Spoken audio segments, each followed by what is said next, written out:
I'm really glad that you found me and wanted to talk to me. I'm going to make a series of videos, probably, as long as you'd like me to, and each one will be slightly different.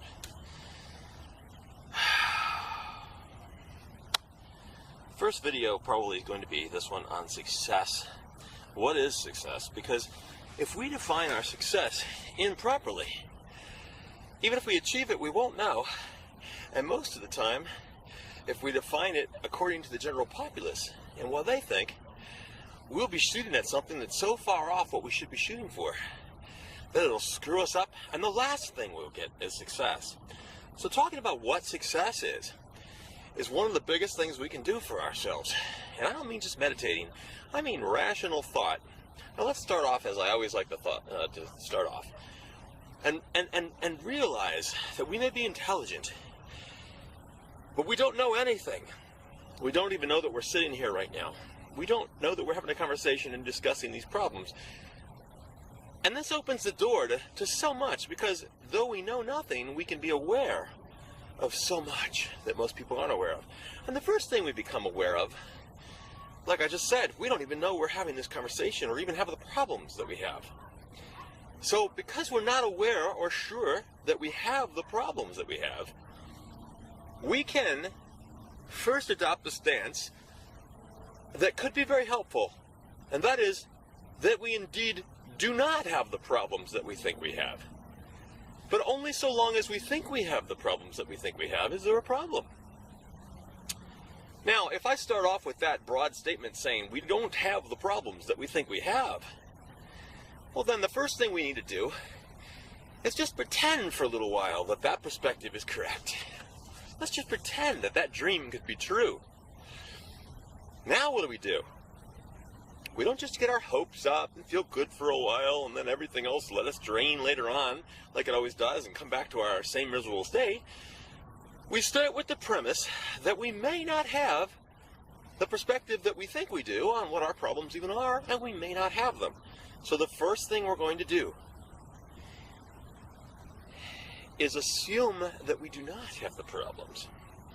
And with our first steps, second steps, third steps, and so on and so on and so on, hopefully not coming back sickly to the same place over and over again, we're going to use our intelligence, our perspective counseling, our conscious counseling, to explain to ourselves why we don't have the problems, so that eventually we'll realize we don't have the problems, because the only thing that was making the problem in the first place was our perspective. Now, I'm not saying that everything you say isn't true. I'm not saying that you're not divorced. I'm not saying that you have problems with attachments. I'm not saying that you have poverty issues. Many people in the world have those. And because society explains success and failure in the way that they do, if we buy into what they explain, and we're living the explanation of what they explain is negative, then guess what? Our intelligence didn't help us at all. Our wisdom didn't help us at all. Because now we've become trapped by the more common denominator, or the lesser people that are stuck in this trap and creating the trap in the cage for us. So intelligence does not help us. What really helps us is realizing that we know nothing. Then we can instantly release ourselves from our bars and our chains that hold us. But what do we do after that point? We just don't go wallowing around out there, because we'll get lost again. So now with our heightened consciousness that we're going to develop, we're going to spend all the time necessary to tell us why our perspectives are wrong and we don't have the problems we thought we did in the first place. So, let's talk about what is the definition of success and why is it that way. And let's examine for our first step why coming short of that isn't necessarily a bad thing and isn't a problem. Now, I'm not going to talk about your individual problems, because you have told me they make you sad, they make you angry, and even make you feel suicidal and worthless. Besides that fact, I do this conscious counseling mostly out of my own heart and desire to do something good for the people that I meet that actually come to me. And very few do, because I don't put myself out there. So I take time away from my other life to do this right now. I have a life that's a menial work existence life that pays for my ability to have this freedom. But at the same time, even without being hugely successful, it's easy to find enough people to where if you spent all your time on it, you wouldn't be able to help them if you didn't get paid and you worked with them all individually. There just wouldn't be enough time. So I make parameters that allow me to do this and allow me to have my life, which affords me to do this. As long as I can help just one person, my definition of success has come true. So I structured my whole life to do this small little giving thing for that hope. I will never know who I help or how I help them, just as I don't know anything else. But let's start there. Let's start talking about what success is. I wrote down a few notes so that I'm away from my my computer because sometimes it's not the best place to talk because I need to have privacy and quietness. And because I'm out here in the wide open and talking to a different camera, I may be talking louder than I normally do when the camera's right there by my voice. So I apologize if that is a little bit different for you, but that's the case for that. Now, let's talk about success. And I'm going to use my own personal stories and stories of others so that we don't get intimately close to you. Hopefully these generic ideas will help anybody that comes to this page to view these videos, and it will help you too because I have you in mind as I'm talking about them. All right, let's talk about my own personal experience.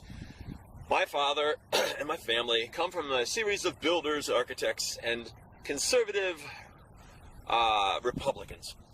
And conservatives, they believe, from what I've been able to ascertain, no matter what they say, that the world is here for us and we are to use it. Failure to do so would be foolishness, and the world will rebuild whatever efforts we put into it to use it for ourselves, and we don't have to worry about that. So my parents moved us from Michigan to Clearwater, Florida, and to Sarasota, Florida, because Detroit, Michigan was starting to go down in the late 60s. They moved us out of the city, and of course you see what situation it's in now. Well, I was the very beginning of all that, getting out of there when my parents saw that it was starting to decline way back then. Well, they moved us to Florida because they wanted to have new opportunities in a new state that was starting to really catch on and develop. Because, you know, Florida, one of the things that kind of wrecked Florida a little bit was the invention of the air conditioning. As society got lazier and more had to have the creature comforts of the world, the air conditioning helped Florida to develop faster than it normally would have. So there were a lot of opportunities down in Florida. Surrounded by coast, people love the water, love the sun, love the warmth. So my dad went down there, and he was an architect, worked in architectural firms, and all these pristine coastlines in Florida, where the wealthy lived, of course the wealthy because they can afford that, there's only so much coast and there's a lot of land, were being developed. My father worked in architectural firms that would help condominium developers and whatnot, and mall developers and those types of things to develop these coastlines. And as a consequence, they were all pretty much ruined. Of course, the state steps in and says, well, you can touch this, you can't touch this, and there's all kinds of corruption and everything, but essentially they were ruined. Now, this is what was necessary through my father's career training, point of view in life, you know, everything to make a living. Destruction, not conservation, but destruction was necessary in order to raise a family and put somebody through school and feed them and clothe them and put a house over their head. Now, we were never wealthy, but we earned a decent enough living that we didn't need to want for anything. And that's what a lot of people want. So, with all this destruction that went on, it's just the way of life. Nobody thinks twice of it at that time. We didn't have the internet. We couldn't tell what other people all around the world or around our country were saying about these things. They were able to afford an existence for myself.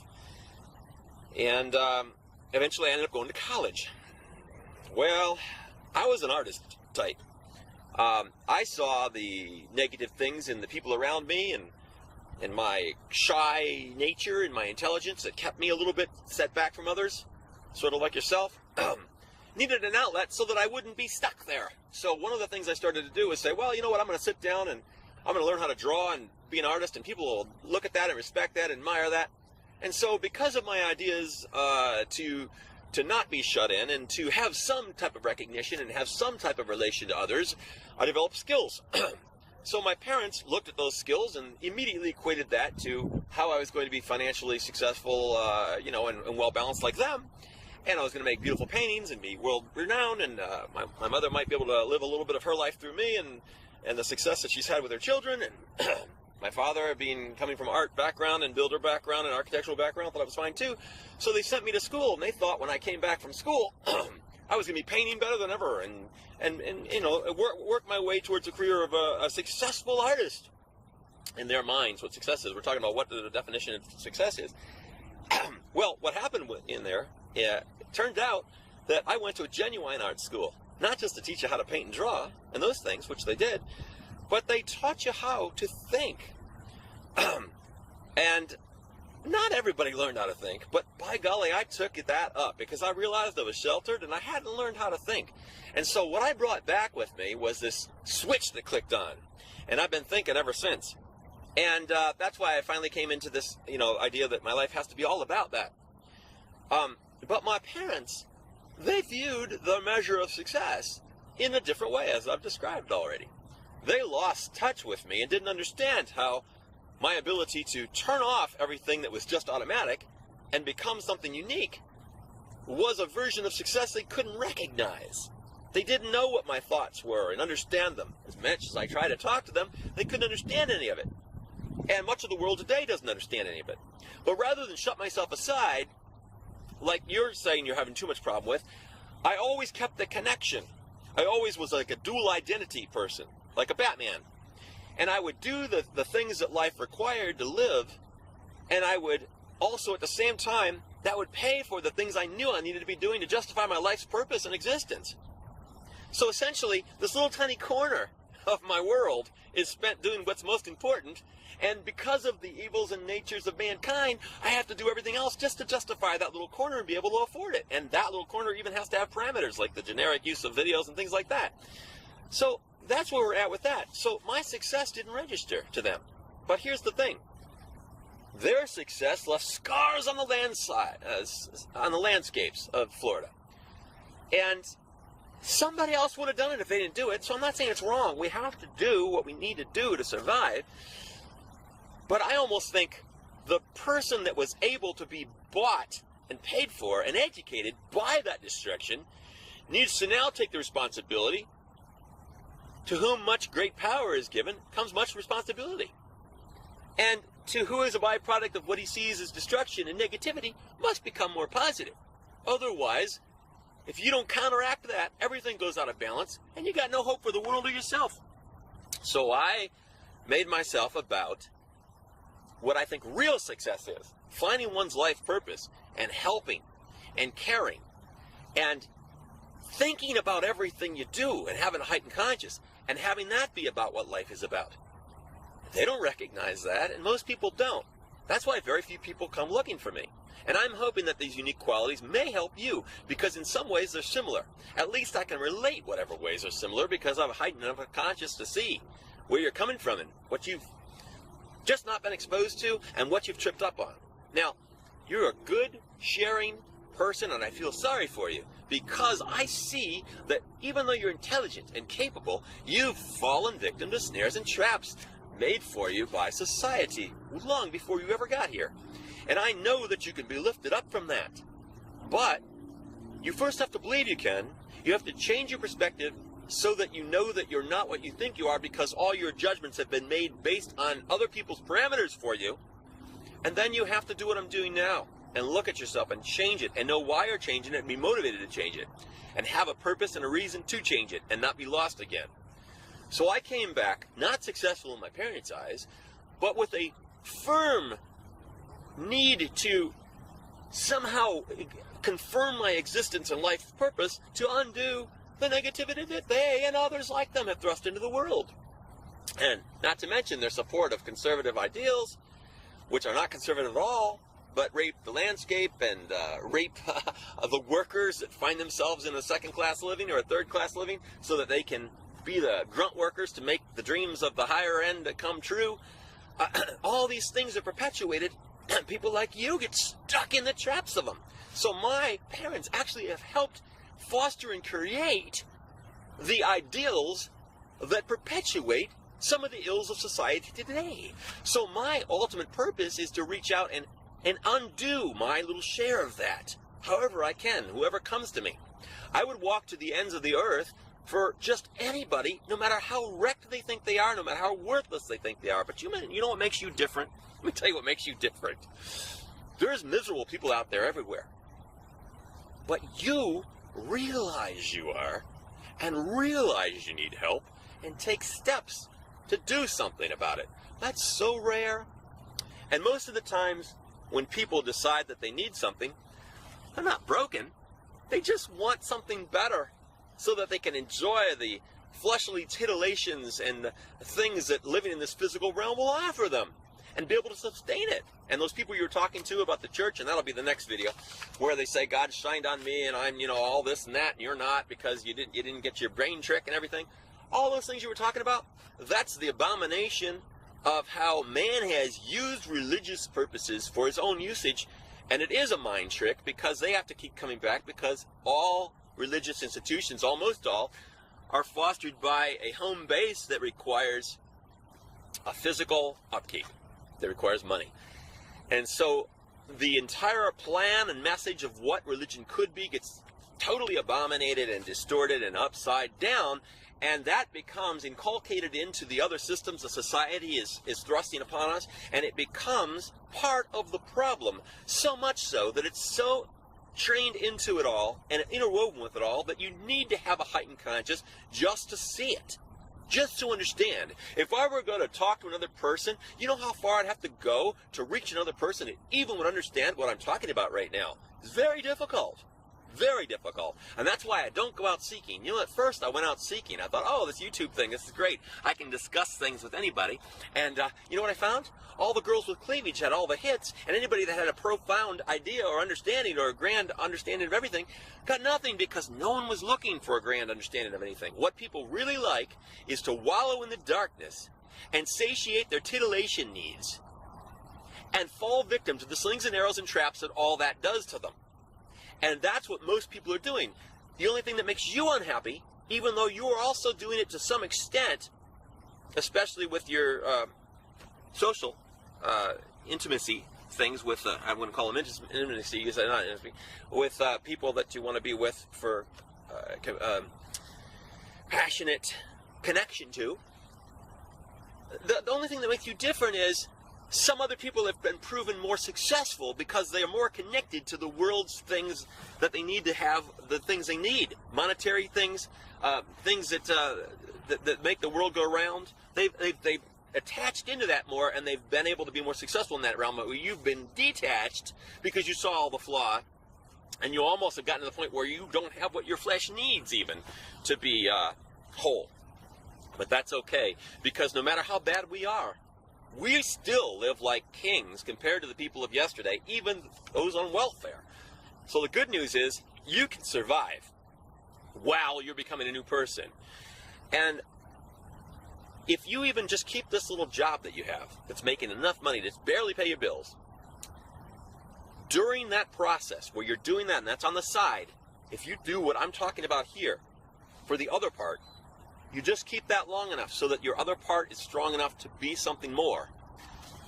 And I don't mean more successful necessarily, but to benefit from what you're doing elsewhere so that what you can have in your important purpose is bigger.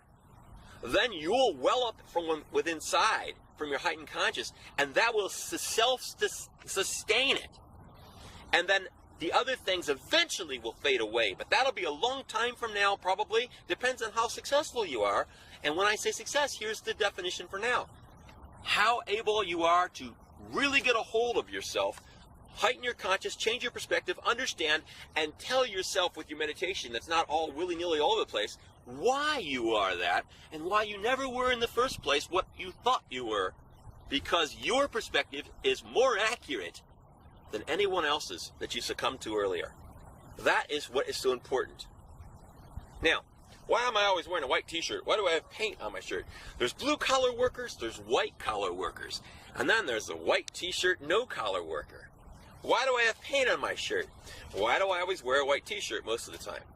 Because I'm constantly an artist, and because I have not become and do not wish to become super financially well off and successful, but only wish to do as much as I need to get by and have a healthy lifestyle so that I can afford this small area of my world that is able to give, I shop for very inexpensive clothes and choose white because I know I'm going to mess it up and I know I can bleach it and I know it'll last me longer so that I don't have to keep on spending money on things that don't need to be spent on so that I can have more time to do things that don't make any money, but that help, that my life needs to be about.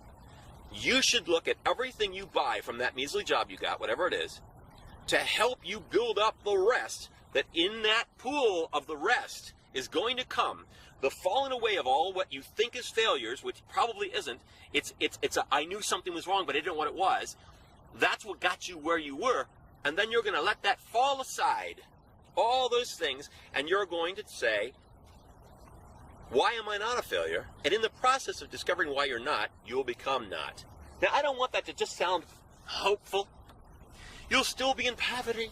You'll still be just barely making it. There's lots of people like that. What's going to make you different? Perspective, heightened conscious. Conscious counseling is going to help you the same way conscious counseling helps me and anybody that chooses to see things for what they are, rather than what you've been indoctrinated to see them for. That's the only change you're going to make. So you need to give yourself permission right now to realize that things aren't the way you think they are. And the reasons you feel badly are false notions. And if you realize that, then you spend all the rest of your time telling you why it is, and have everything anchored to a physical reality. Don't have it be out there like some new age thinking type thing. Have everything anchored to a real physical reality. Then what you'll do is you'll slowly become the perspective that you now have. Instead of being a fake, false hope perspective, you'll slowly become it. Once you become it, though, if you measure and gauge what you're becoming by the success that others throw on you, you've once again welcomed in all their failures and all their notions that are wrong and their delusions.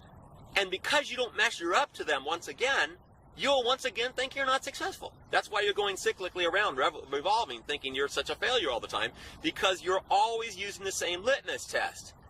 You have to take and raise yourself above their conscious. You have to heighten your conscious so that that is not what is happening to you.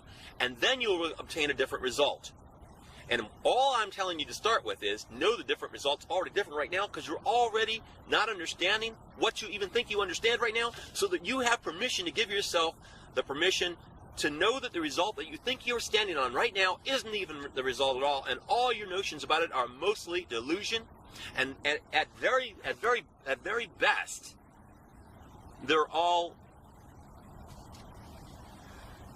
influenced negatively by the physical realm's need to gain in the physical realm and compete and put on the back burner all that's important.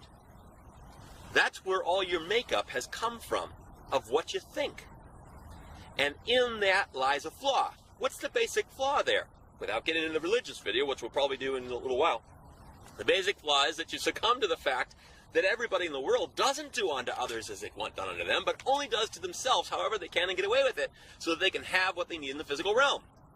The difference is somebody that does unto someone else the way that they want done unto them, in love, agape love, which means there's no ever any certainty of ever getting anything back from it. You do it because it needs to be done, and it has to be done. It's been shown to be the best thing in the world to do.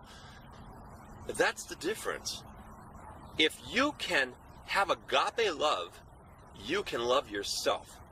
If you can rise above those that are just going out there and measuring success by what they can get for themselves, you can see that that's not success in the first place, and anything they share with you is just, if you do this, you'll obtain my results. What were my results? My results were just having a little bit better physical attainment in the real world here. And in order to do that, I had to put my sights first on doing for myself, and last on love, and last on doing to others. Now, if that's success in this physical realm and there's nothing more than this, then maybe you're stupid and you should have done it. And maybe I'm stupid and I should have done it. But you know what? There's no place I'd rather be than right here telling you these things and taking this time out of my day that isn't going to make me any money or do anything for me other than what I'm here to do. Now, that's the highest level of success that I can possibly, at this time in my mind, come to. And I'm doing it already. So I made that my commitment to what success is, and I'm doing it. I have to pay with everything else to be rewarded enough to even to live my life to even do it. But you see, it's all about the perspective. And I'm sitting here right now, and I'll be worrying later on about how I'm going to make things meet and how I'm going to pay for things and stuff like that. But this is worth the price. The fact that someone wants something, someone can't find it from anywhere else because they're all doing what everybody else does, and actually found their way to me and wants something that I want to give, that's as successful of a life purpose as you could possibly have. And everything else we can build from there. Remember, it's all about perspective and becoming what you know to be true. But first, allowing yourself to believe it and see why you didn't know it in the first place, because you bought into everything else. And what are they doing that you bought into? Nothing worth your time and consideration.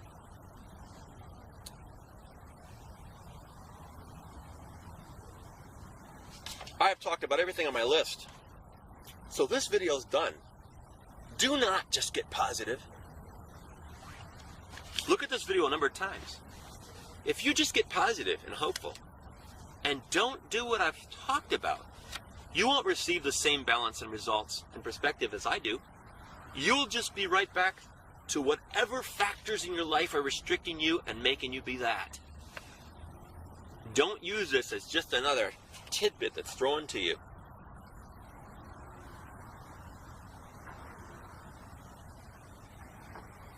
That'll have to be for now on this point that I'm trying to talk with you about. And if you're watching this and you're not the person I'm talking to, I hope you've got something out of this too. Because if I never meet you and I never benefit from knowing you, just to think that it's possible that I might have helped some way to offset where I've come from and to make this world a better place because of my existence, that's success. What else could there possibly be? Self-gratification? Feeling good because the things of the world have given you pleasure? I would rather think there's more than this, because that seems so small. I'd rather use my intelligence to think there's more and act as if there is. Because if you do that, guess what you've done? You've made it so that there is more. Yeah, you've made it so that what you thought was true becomes true. And you did that through a perspective change.